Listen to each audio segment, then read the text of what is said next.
Hey everybody, and welcome to another episode with Board Game Mechanics. I'm Katie, and with me, as always, is... Hey guys, what's going on? It is Jason.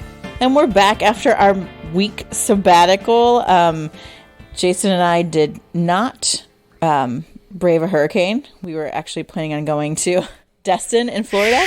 No, don't. We were going to have some real street cred. We were going to be tough. We were going to be those podcasters who outran and outlived a hurricane. I mean, we could just say that. I mean, there's plenty of like tornadoes in the Midwest too, so you know. That's true. Yeah, a tornado just touched down when we got back from vacation outside of our house. Stop. So instead of spending time in Florida, we ended up spending time through the grace of God in Norris Lake in Tennessee. So it was fun and relaxing, and our kids liked it. And we did get to play some games, which I'm sure you'll hear about. And some of you members of the Riveted saw we were gone. So sorry that we missed a week, but you guys had time to catch up on all of, our pretty okay episodes that we've been putting out. I mean, we did have an extra person on the week before we took a sabbatical, so that could kind of make up for it, right? Right, it was the deluxe episode. Yeah, super mega jumbo. Super mega jumbo. Okay. So that's all I got. I don't have any other banter. It's only when we're recording this Wednesday, it feels like we've already gone through 14 days already. I agree with that 110%. So let's talk about news, and you are actually participating in the news this week. I am participating in the news, and it'll be a quick thing, but in case you've been living under a rock and haven't been following any of the board game Facebook or Twitter groups, Hero Quest has been reprinted.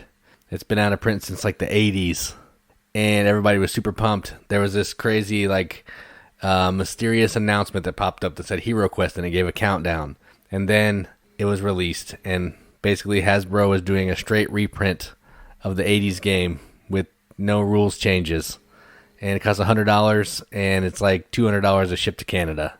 So a lot of people were not happy about that. They got their hopes up, and Hasbro, in true Hasbro fashion, slapped them around. So yeah, Hero Quest reprint. That's kind of some big news that happened this week. I didn't know anything about this until you mentioned putting it on the outline. So apparently I'm not paying attention to the board game groups, which I see them, I feel like, but I didn't see anything about this. I know nothing about Hero Quest, so. Yeah, it's a jank roll and move dungeon crawl from like the 80s. Like, everybody says it's a terrible game, even people who like it, but they hang on to it because of like the nostalgia, like they played it when they were a kid or whatever. So that's why when they thought it was getting a reprint, they thought it was going to be like a Restorations game reprint where they tweak the rules and make it a good game. Right. But doesn't appear that's happening. Well, I think there's people that'll probably be into it that love nostalgia. Like, oh yeah, for sure. I don't feel like Fireball Island really changed that much from the original. So yeah, I mean, it's still basically a roll and move, essentially. Right. Just more entertaining, I think. True. So in Kickstarter news, I want to talk about a game that I think looks really cool, and I feel like as autumn is now approaching, one of my favorite holidays, Halloween, is coming soon. And I mean, we still got another month, but I'm super excited already. And that is Monsters on Board. And Monsters on Board is like this dice drafting game, but it's so cute. Like, it's a totally different theme. You as the player are monsters, and you're trying to scare people in like a nearby village so that you can like feast on their fear. And you can use their fear then to summon the Spider King, who has the head of a pumpkin or whatever. I don't think they could use Pumpkin King because I think Nightmare Before Christmas has that kind of trademarked. But like the dice are all like unique to this game, and they move around in these like what look like little cars, like these little old-fashioned buggies that look awesome, like something Lurch would drive. And you're like, it looks like there's multiple things happening, like you're balancing, putting dice on your board in certain ways to get points. You're also trying to like please the Spider King. You're trying to like get the fear, bring the Spider King snacks. Like there's lots of different things going on, and I think it looks really cool. So there's 4 days left on that. I don't know that I did it justice. It's $54, but there is a lot involved in the game, so it's worth taking a look. And that's Monsters on Board. Yeah, I don't know much about this other than what you said right here, but I like the art on the box. It looks cool. I thought you were interested in this. Yeah, I mean, I'm interested from what I've seen of it, and I think the company that does it has done some other games that I'm interested in. But outside of that, I haven't done any like surefire research. So just like interested, like these people were interested in Hero Quest. So, yeah. Oh, I see. Oh yeah, it's Final Frontier games. Yeah, they do like Robin Hood and shoot, what's that other one I played with Chris? Something about a merchant or something like that. Yeah, I don't know. I played 3 of their games, but I can't remember now. They're based out of Macedonia, which I think is really interesting. Yeah, that's cool. Yeah, so the artwork looks really cool. I love monster themes. That's like one of my favorite things, which is weird. I don't know why, because I don't watch any scary movies or monster movies or anything, but it's really cute. It's just cute, and you're trying to throw a monster mash, and so you need spook juice, which is how you get from getting humans scared. So it looks pretty cool. Monsters on Board, 4 days and $54. The next one that I looked at is totally different, totally out of, I would say, kind of our wheelhouse, except for the fact that it looks absolutely beautiful. And that is Philosophia Floating World. And I couldn't find a ton about, like, I didn't sit and watch through the whole video playthroughs of this game, which I probably should have, to get a better idea of how it actually plays. But it genuinely is just so intriguing on its own by just looking at the beautiful artwork. It's set in feudal Japan. It is, it says that you're deck building, like there's some simultaneous deck building, and then it's also but like a sandbox world. So you're building a deck, and then you're also kind of getting points in whatever way possible. And so that's why it's sandboxy. It looks really pretty. You get these miniatures that come with it for each of the different characters, a geisha and a ronin and like just a ton of really interesting feudal Japanese characters that are it's so pretty. I mean, I don't know if I like sandbox games because I haven't played any, but I would definitely give this one a try because it's super gorgeous. And it can play 1 to 6 players. And I just think, oh my gosh, it's so pretty not to kind of give it at least a look. So that is Philosophia Floating World. There's 5 days left on the Kickstarter, and it's $89. But I think that's because it's because you've got all these characters in it that you have, like, they're 12 intricate miniatures. You have 200 cards. I think that's why you've got a double-sided game board. You've got 6 double-sided player boards. There is quite a bit of stuff. You can be a ronin, a sumo wrestler, a samurai. There's pagoda minis. There's quite a bit in there. So if you're interested in that sandbox game, deck builder, which I love, feudal Japan, so many things going for this.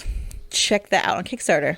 I like the theme, and then it's a deck builder. I don't know about the sandbox thing, but I would play this. Not for $89, but I would give it a play. It's by Cogito Ergo Meeple. His last name's Meeple?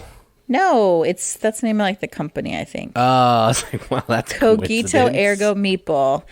It was founded by 2 teachers from the UK. Cool. Yeah. And then the last one I want to talk about is another game that I think the theme is so cool. That's what drew me to it. But the name is weird. And it's called Spycret. So like secret, but with spy at the beginning. Circumvention. And this is a game where you are a spy, which I love that theme. I think that theme is way underused. You're a spy and you're trying to collect some particular spy gadgets. You need some money because you got to flee the country, but you can't get out of the country without getting the briefcase. Now, the briefcase, I don't know what's in the briefcase, but the briefcase is your goal. So it essentially is like a roll and move because you are rolling and moving around this board, but there's so many different paths. And so you have to decide, okay, each of these different spots either going to give me money or give me items. Some of the cards that you're going to flip over on certain spots, you're actually going to have to fight like assassins that are coming after you and use some of the gadgets and tools that you have to fight them off. There's a certain deck that actually gives you the briefcase. And so then you're going to try to get out of there. You want to move out of there. You can land on the same spot as their player. And if they have the briefcase, you can take it from them. So yes, it seems like it's a very simple game, but it sounds like there's a lot of different stuff going on. You're balancing your cards and your secret goals. And of course, I just love a good spy mission. And so that's Spycret Circumvention. There are 9 days left on that, and it is $39. Yeah, this one seems cool because I like the theme. I don't care about the roll and move thing, but the theme does seem interesting, and I want to try this one. Yeah, I think it's more than just, but it's not like, I don't know, like a Candyland or Monopoly roll and move, because there's multiple ways to go, and you're like this British secret agent, and there's a lot of like, I don't know, like I think all the little people are cool. You pick a spy, and you pick like a cool little shaped meeple, and your spy comes with certain gear, and I don't know. It seems like it looks really fun. And it's not just like I've got to roll and move here. Okay. But you have different paths to choose. And the board looks kind of crazy all over the place. And you're trying to get out of, there's different countries on it. So yeah, it should be fun. That's cool. All right. And I've got more Kickstarters obviously all the time happening, but I have to save some for next week.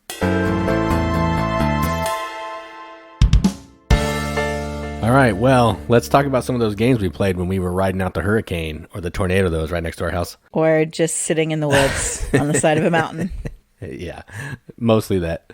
So the first game we want to talk about is a game that we recently got. We got a Kickstarter version sent to us, and it is called Obsession, and it's from Kayenta Games. And essentially this is Downton Abbey, the board game.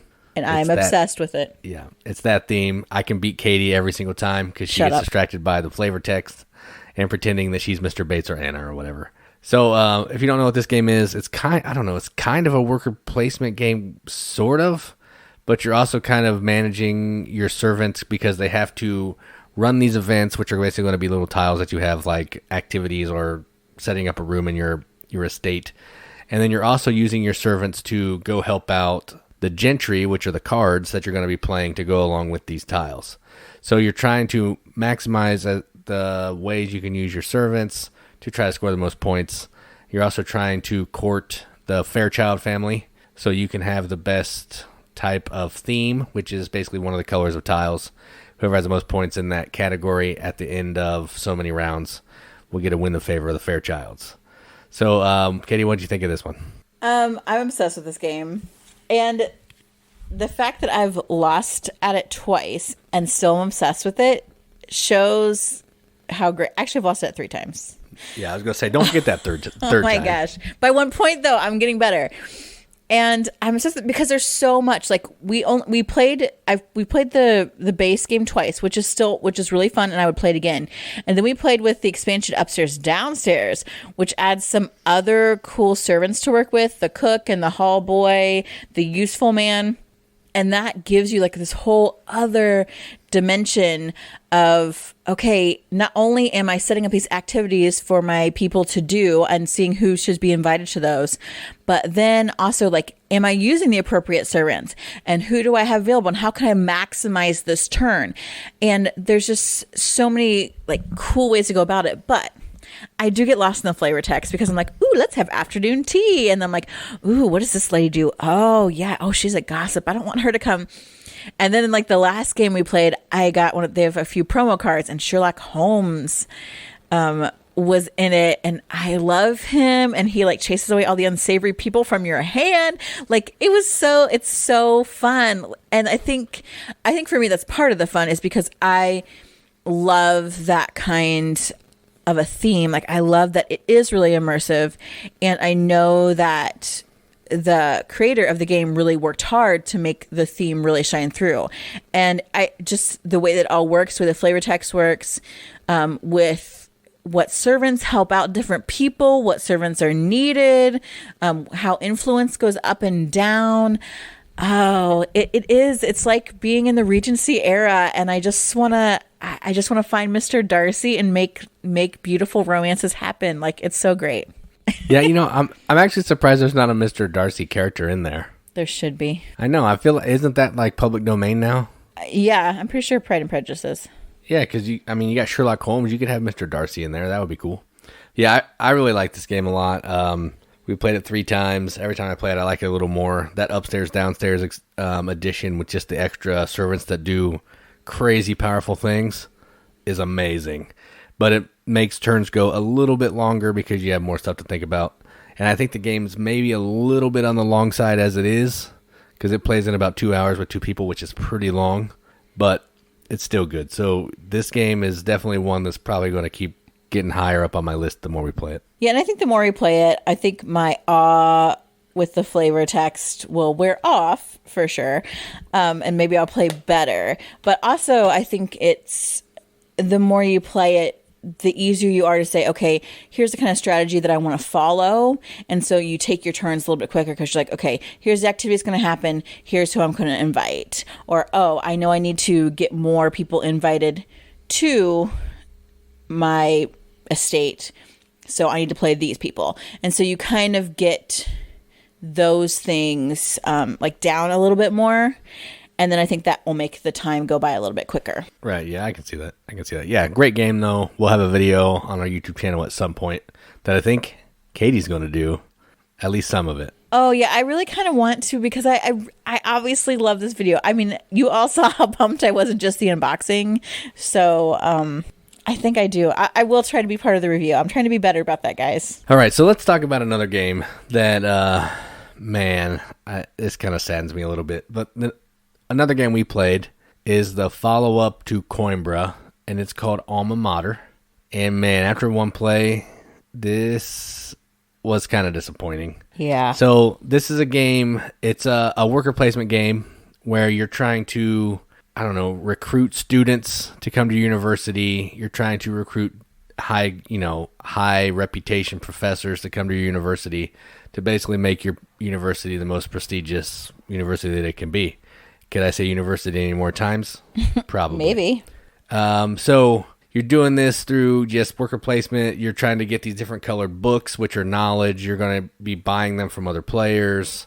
You're going to be buying your own knowledge. You have to spend knowledge to recruit students and professors. You're also trying to climb up on a research track because you are. And then you're trying to hit some milestones, which are basically going to be like, I've recruited 6 professors, or I've recruited 4 students of this type. When you do that, you get an additional power throughout the game. So it looks like Coimbra. It feels like Coimbra a little bit, but in my opinion, after one play, it's far inferior. So what did you think about this one? I mean, if we're comparing it to Coimbra, yeah, totally. Not even close. And Coimbra, I think, last year was my number 2 game of all time because it's really, really good. Or was it number 1? No, it's number. I don't remember.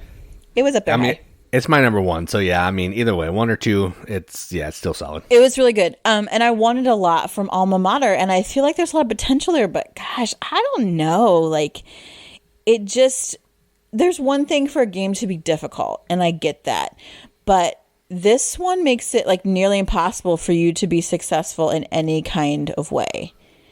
Like, I don't get it. Yeah, I think the thing that makes it hard is no space is really blocked off. So it's one of those worker placement games where if I go there with a person, you can go there with 2 people. So you can always go to the space, but you have to spend more workers than the last person that was there. So you only have 4 workers. So if I want to go to this place to buy books, you're already there. Now I have to spend 2 of my 4 workers half my round going there to buy books. And then I got to hope you don't go where I want to go next, because then I'll spend the rest of my round going to that spot. Yeah, it's really tight, almost too tight for my liking. Right. And then like you need to have books. You need to have other people's books. So you have to go to that spot.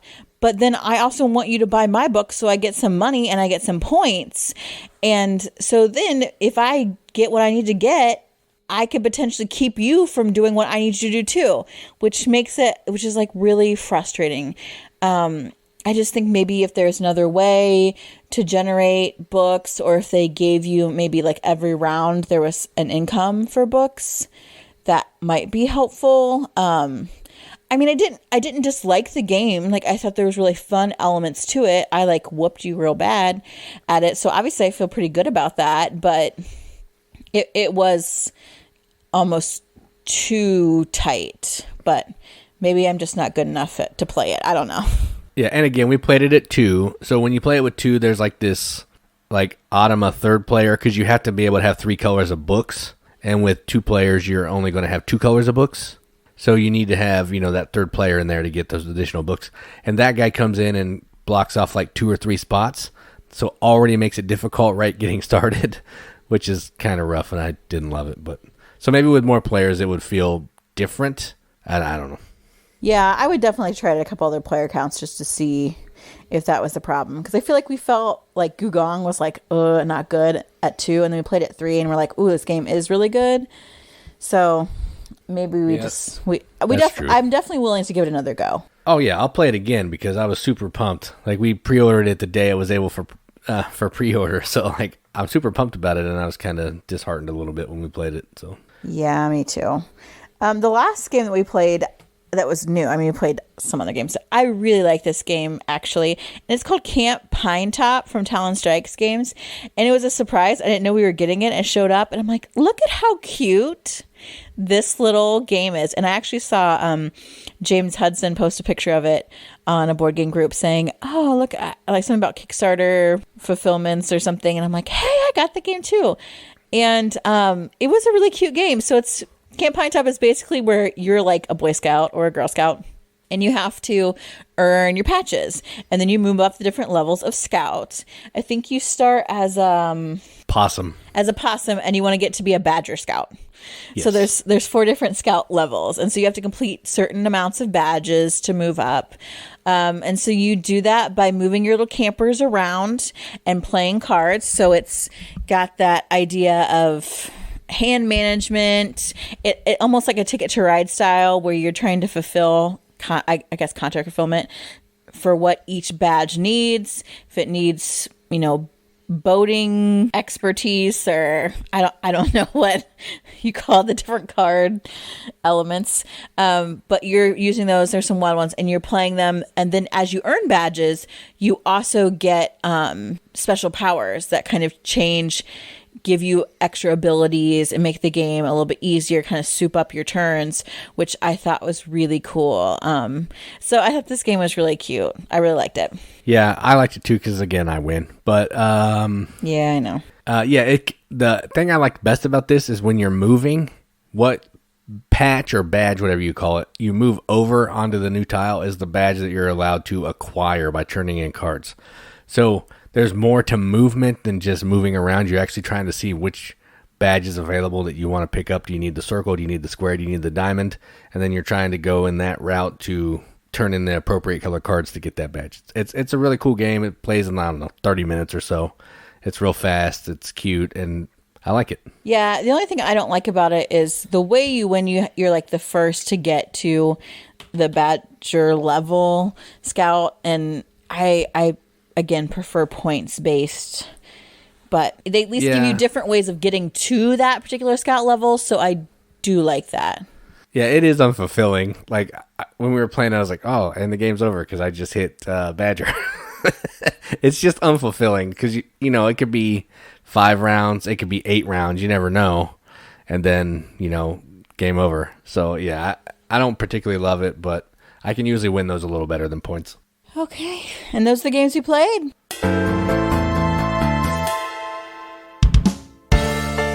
All right, so our feature today, I don't want to say that we run out of features, but sometimes it's like, have we already talked about this? Do we talk about this too much? I don't know, but now that we're starting to even move, like I'm already thinking about the holiday season. I was just going over my syllabus with some of my students that I teach on a 10-week quarterly basis. And I'm like, yeah, at the end of this quarter, it's Thanksgiving. And I was like, wow, 10 weeks till Thanksgiving. Like it's coming. So holiday season rolls around.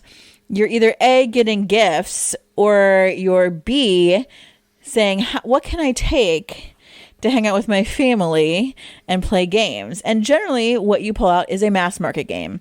And for me, I define mass market games as games that you could buy at the Target that don't require a lot of gamerly knowledge, that are attractive to non-gamers, that have pretty easy to teach rules. They keep everybody engaged. They tend to be a little bit lighter on the strategy. And so these are our favorite of the mass market games. All right, so I didn't adhere to all of those rules. I mostly just picked stuff that I could buy not just at Gen Con, Origins, or like a game store.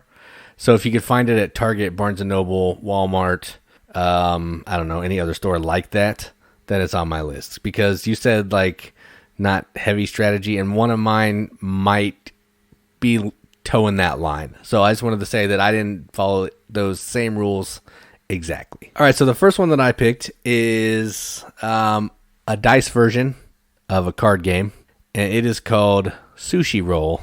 And this is available, I think, Target. We got ours at Barnes & Noble.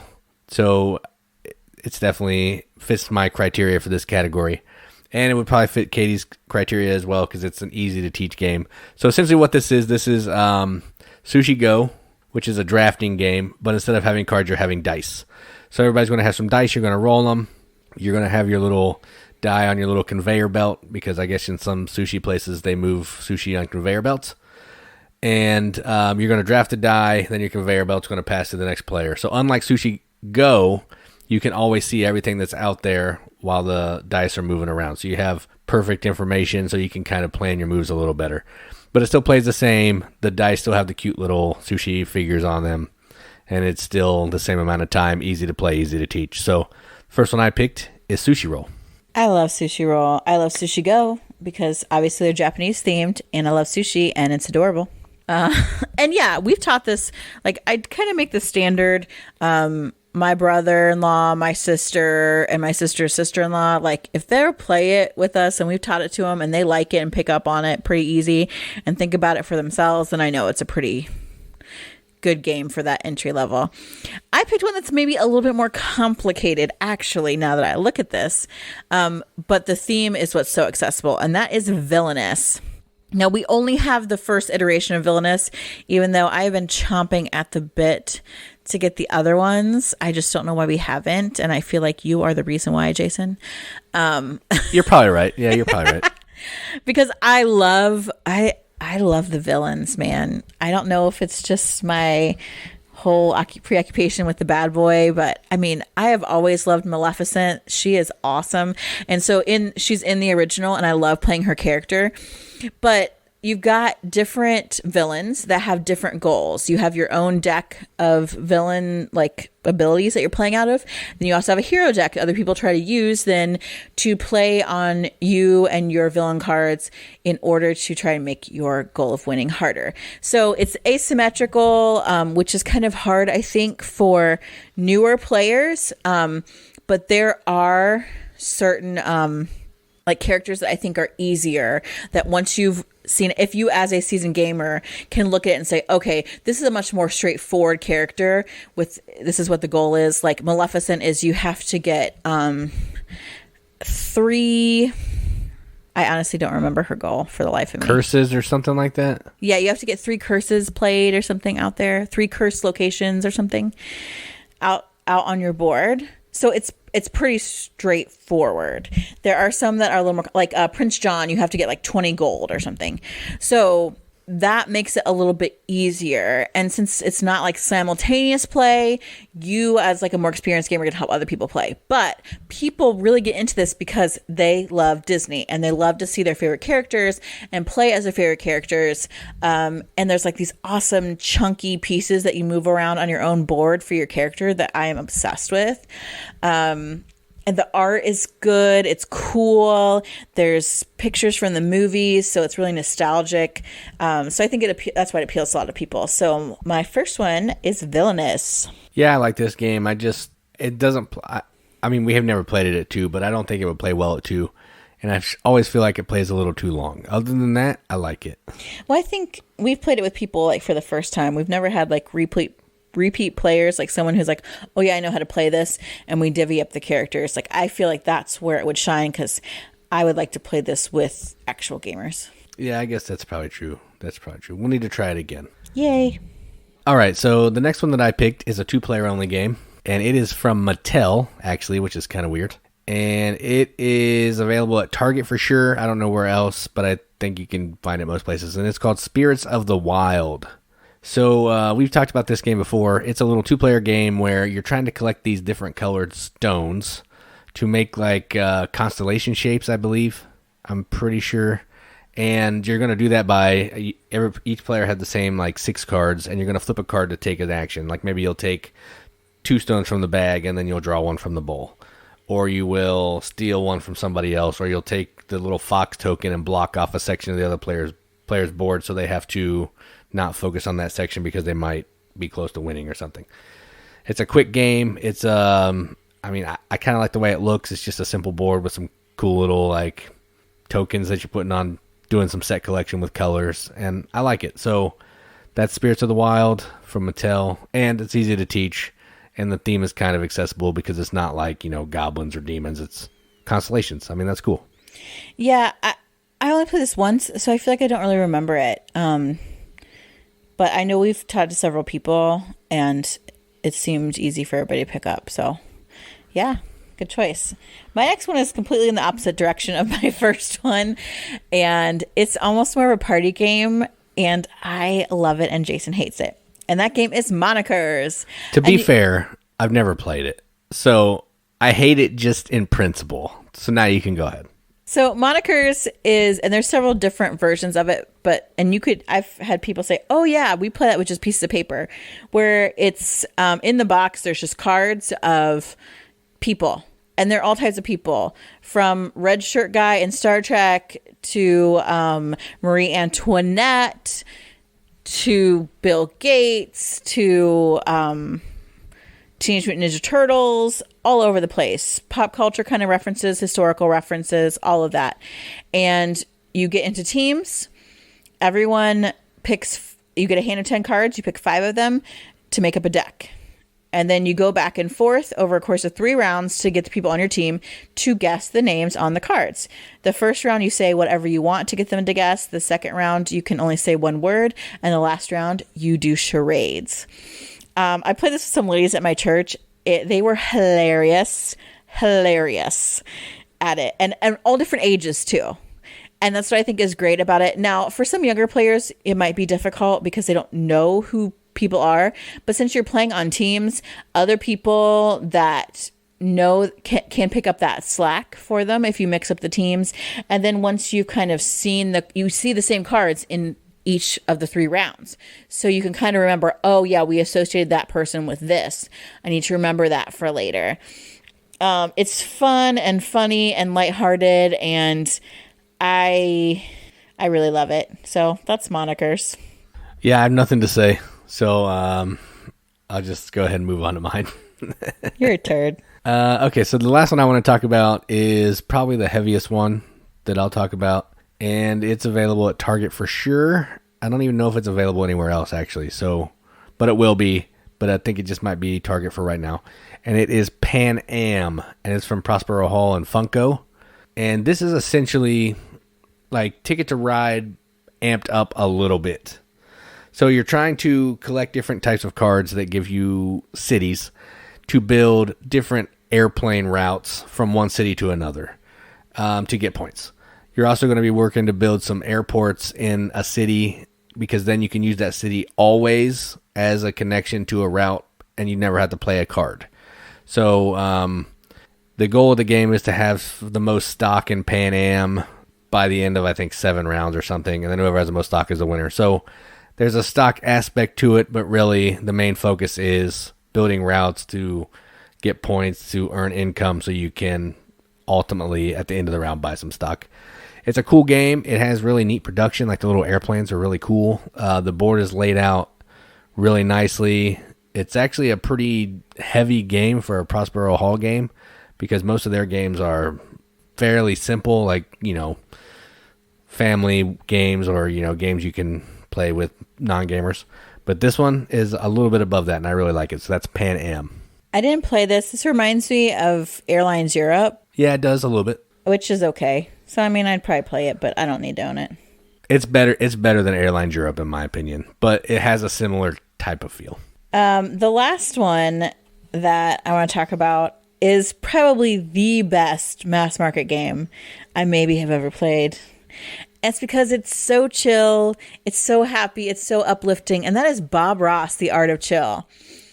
This game, I went into it with it's probably why it's so good. I went into it with low expectations because I'm like, oh, they took an IP, and while I do love Bob Ross and his afro and his paintings, it's going to be dumb. But I was so pleasantly surprised. It is laid back. It is fairly simple. I've taught this to tons of people. They all love it because it's Bob Ross. You're playing along with the paintings. It's very casual, but it's still not like a boring roll and move, flip and move. You are making decisions. You are making choices. It's just a cool game. It's so good. I love it. Yeah, this is one of those games you can definitely play with anybody too, because it's essentially, collect the sets of colors, turning those sets into paint a painting, and occasionally, Bob will get to the end of the painting before you can do anything, because sometimes he's not as chill as other times. But yeah, everybody loves Bob Ross. This is a game that you can bust out and say, hey, it's Bob Ross, let's play it. And everybody's like, hey, we love Bob Ross. So yeah, this is a really good pick. I like this game a lot. Yeah, I do too. I have a couple honorable mentions. I really like mass market games because I've been playing them most of my life. I grew up playing tons of games, and I tortured my sister with them because I always beat her really badly. One of the games I beat her badly at is Clue, and I still love Clue in all of its various forms. I love Trivial Pursuit. Like, oh my gosh, my dad and I would just play Trivial Pursuit and totally... like, it would be neck and neck. We just hassle each other. I love trivia. I watch Jeopardy all the time. Those games were so fun. Oh my gosh, shut up. Just because I had one pie piece and you guys had like 9. It's not our fault you were terrible. Play better. I don't know what to tell you. But it was, I love that. Just One. We've talked about that a lot, but that is like Just One. One killer mass market game that I would encourage everyone to buy for the holidays because you can get anybody. My grandma even played it with me and did not complain about it once and did That's not. True. That's how that is a true test. That is true. Codenames, obviously everywhere, also really fun and easy to pick up on. Trapper Keeper, I really liked that nostalgia feel for us 80s and 90s kids. And it was surprisingly a fun little game with keeping notes and your permission slips. That was fun. True Colors, I've always loved. Jason's probably most watched video review was True Colors. Yeah, it's crazy. Yeah, the new version. People love that thing. I took it on like a girls' weekend with some of my friends, and they loved it. We had such a good time, cracked it up, found out all kinds of information about my friends. It was great. And then, gosh, when Jason and I were dating, we used to play Catchphrase with his family a lot, and I've always loved any kind of word games. And William Shatner. That includes Catchphrase. Is that the one where you just guessed out of nowhere? Yeah, so I passed it and I said William Shatner and it just happened to be the word. That's classic. Yeah, so those are some of my honorable mentions. There are plenty of others because these games are so popular because it's a way to kind of get people into gaming. So what are your favorite mass market games? Because I am sure there's some gems out there, and as we're coming into the holiday season, I want to know what to look for. So tell us on Facebook. join the Riveted. That Facebook group is off the chain, nice. In the kids' vernacular, fire. It is fire. Our group is fire. No, you're just making yourself sound old. Stop. I'm not. I'm using it right. I'm not like Terry Bradshaw on the Bradshaw Bunch. Woke MF. Who's saying he's walk MF instead of woke AF. It is a great group. Everyone is so like positive and nice and encouraging. And we stick to the games, man. We stick to the games. There's also our Twitter. There's our Instagram. And of course, not to be trifled with, our YouTube channel. So check out, Jason has a ton of reviews on there. I've got a couple unboxings, and I'm hoping to try to get myself into some more videos. So tell us about your favorite mass market games. I think I don't really like a lot of mass market games, but we definitely would love to see what you guys like. Maybe you'll tell me one that I can go play, and it'll be my new favorite game of all time. I know. I feel like there's some hidden gems out there that maybe we just don't know about. It's true. True. All right, everybody. I hope you're enjoying your fall. And I think that's all that we've got. That's all I've got, certainly. Yep, same. All right. Well, I've been Katie. And I'm Jason. Keep gaming, everybody. Keep gaming.